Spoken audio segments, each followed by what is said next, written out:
Mr. Vavi, I want to get to union matters in a moment, but let me just clear something up. I understand that you might at one time have been a professional boxer. As a boxer, were you a hothead or did you have a good defense? I was an aggressive boxer. Okay. I had huge advantage. My height, yes. And I use it effectively, and my power. Don't be fooled by the size of my body. I was a featherweight, and I was a junior lightweight. And yes. In those days, aggressive and a knockout specialist. That's why they named me, gave me a nickname after Thomas Hens, the knockout specialist at the time. And up to this moment, people in my township call me the hitman. Yes. Okay. So, in a way, if you're going to be a political leader, you want someone who can either win on points or win by knockout, because every struggle is different. So let's talk now about the South African Federation of Trade Unions. 1 year old this month. It's growing, and you, in your active Twitter account, talk very proudly about how big it's becoming. Is that, though, necessarily a good thing for the working class? Because your traditions have always been maximum unity, everybody moving in the same direction. A big, strong opponent to, for example, COSATU is, would you not concede, a mixed blessing? I tried everything that I could to avoid the implosion of COSATU. I went to the ANC over and over, and I cooperated with the COSATU process led by Petrus Mashishi and others. I cooperated with Sidney Mufumati's initiative, and I spoke passionately inside the structures of the Federation. I have all of that in tape to say there will be an implosion, there will be a destruction if you hell-bent on dismissing the biggest union in the country for political reasons. I failed.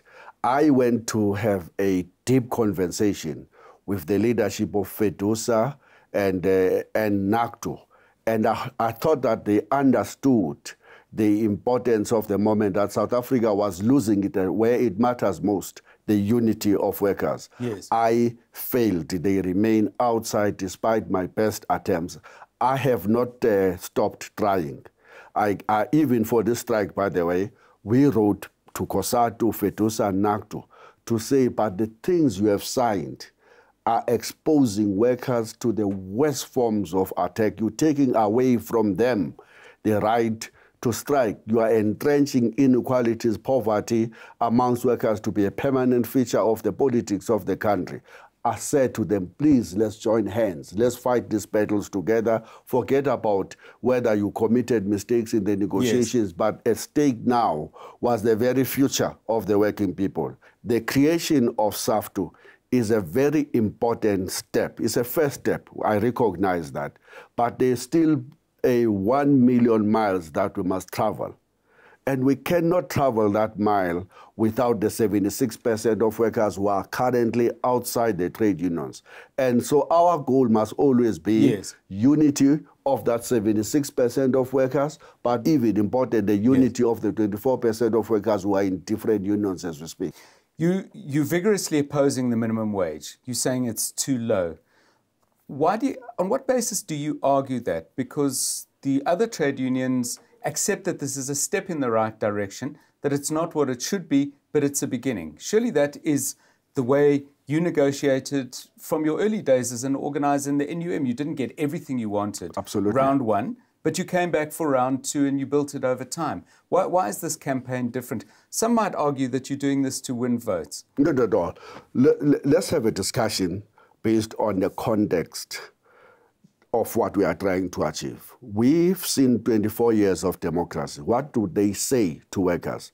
The 24 years of democracy say to workers, you have become the victims of unemployment, you are too poor, you don't have a purchasing power, you have been, your jobs have been reduced into precarious forms of jobs, you are being outsourced, you are being labor brokered, and you are being made casual workers, some of you 20, 30 years. Your levels of pay have been kept low. Your share of the national income have declined since 1991, is now way below 50%. The income inequalities have grown tremendously. You are the face of the other world, of the marginalized majority, and your employers are the face of the other world.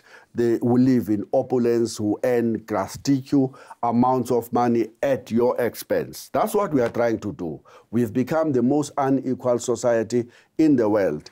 Your national minimum wage discussion can't be resolved in that broader, can't be resolved outside the broader economic malice that workers are subjected to 24 years into democracy. In our view, this 20 rand and our 15, 18, yes, and 11 rand is too much of a compromise. What should it be? How much should it be? It just entrenches the status quo. It entrenches poverty, inequalities, and at least we should have been inspired by the martyrs of Marikana, who died demanding 12,500. There's an example of outsourced workers who were marching and they won 10,000 rands a month. The national minimum living level in this country is 5,400. So how much should the minimum wage be? It should be 12,500. And it's not even a living wage, as I was saying. Nobody, me and you, cannot live on the 12,500. We know that. But we can't be expecting everybody else to live way below that.